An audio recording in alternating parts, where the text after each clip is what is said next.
میرے حضرت کو اللہ نے وہ کمال دیا. ایک علاقہ ہے وہاں ہندوستان میں, وہاں جلسہ تھا, بہت بڑا اجتماع, اور حضرت کا اجتماع لاکھوں میں ہوتا ہے. لفظوں میں نہیں کہہ رہا, حقیقتوں میں کہہ رہا ہوں. لاکھوں میں اجتماع ہوتا ہے جہاں حضرت کی تقریر, پتہ نہیں پروانے کہاں کہاں سے آتے ہیں. اور یہ وہ دور ہے جب اللہ اپنے بندوں کو وہ والی فضیلت دیتا ہے, اذا جاء نصر اللہ والفتح ورأیت الناس يدخلون فی دین اللہ افواجا. اللہ پورے مرتبے دیتا ہے. تو بڑا لاکھوں کا اجتماع تھا. میرے سیدی, میرے شیخ, میرے محسن حضرت صاحب قبلہ دامت برکاتہم العالیہ, آپ نے وہاں جانا تھا. 2-3 دن کے بعد جلسہ تھا, تو وہاں ایک مجذوب بزرگ رہتے تھے اس علاقے میں. حضرت کا جس دن پروگرام تھا اس سے 2 دن پہلے بابا جی کا انتقال ہو گیا. جب غازی علم الدین شہید کو لاہور سے منتقل کیا گیا نا میاں والی جیل میں, تو میاں والی کے اندر ایک شخص رہتا تھا, وہ کبھی بولا نہیں تھا, گونگا تھا پر مجذوب تھا. اب تو جعلی مجذوب بنے ہوئے نا لوگ, روٹی کا بھی پتہ ہے, پیسوں کا بھی پتہ ہے, تو باقی نمازوں کی باری دفعہ گول مجذوب بن جاتے ہیں, باقی ہر شے کا پتہ ہے. ایک مجذوب رہا کرتا تھا, زندگی میں کبھی گفتگو نہیں کی اس نے, کبھی نہیں بولا. تو جب حضرت غازی علم الدین شہید رحمت اللہ علیہ کو لاہور سے میاں والی منتقل کرنے کا وقت آیا, تو وہ زور زور سے چلانے لگا, بول پڑا. لوگ کٹھے ہو گئے, گونگا بابا بول پڑا ہے. تو کہنے لگا بھی میں جا رہا ہوں اور وہ آ رہا ہے, میں جا رہا ہوں وہ آ رہا ہے. کیوں, کیا ہوا؟ کہنے لگے ایک شہر میں اتنے بڑے 2 عاشق نہیں رہ سکتے. تو جس وقت غازی علم الدین علیہ رحمہ کی سواری میاں والی پہنچی تو اس شخص کا انتقال ہو گیا.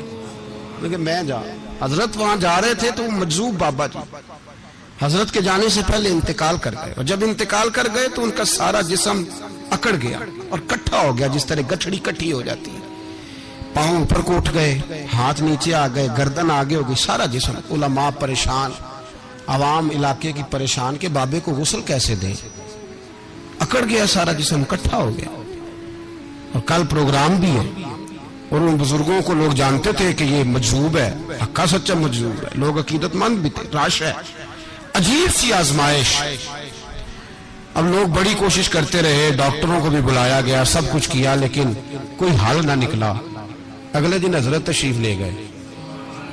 لوگوں نے کہا حضور یہ مسئلہ ہے, اس طرح کی پوزیشن ہے.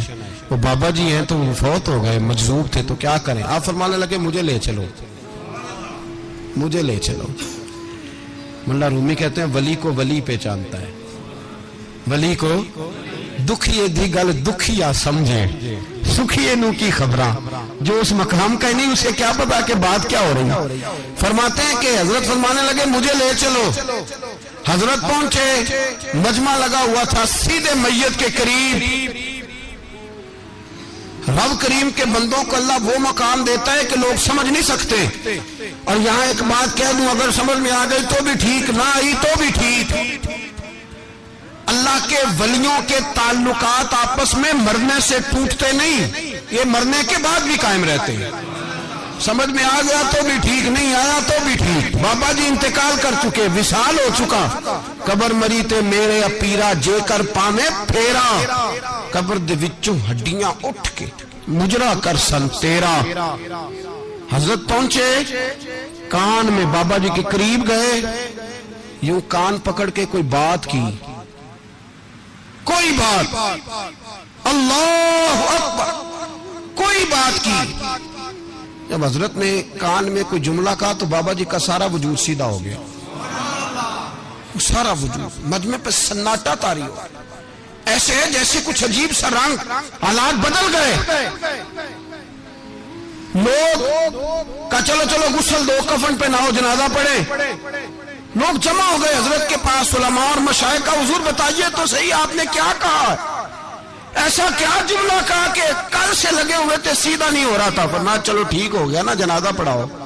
جو صاحب نظر تھے وہ قدموں میں بیٹھ گئے, حضور مہربانی کریں بتا دیں. تو حضرت فرمانے لگے کہنا کیا تھا؟ میں نے اس کے کان میں کہا کہ اختر رضا آ گیا ہے, تیرا جنازہ پڑھا کے جائے گا. اختر رضا آ گیا ہے, تیرا جنازہ. پتہ نہیں آپ کو سمجھ آئی ہے کہ نہیں آئی. تو وہ فوت شدہ بزرگ انتظار کر رہے تھے کہ مولا تیرا ایک وقت کا غوث جو یہاں رہتا ہے, ایک قطب دوران جو یہاں ہیں تو میں ایسے ہی دنیا سے چلا جاؤں؟ انتظار ہو رہا. جب کہا نا کہ آ گیا جنازہ پڑھا کے جائے گا تو فوراً سیدھے ہو کے کہنے لگے حضور وعدے پہ قائم رہیے گا. اب وعدے پہ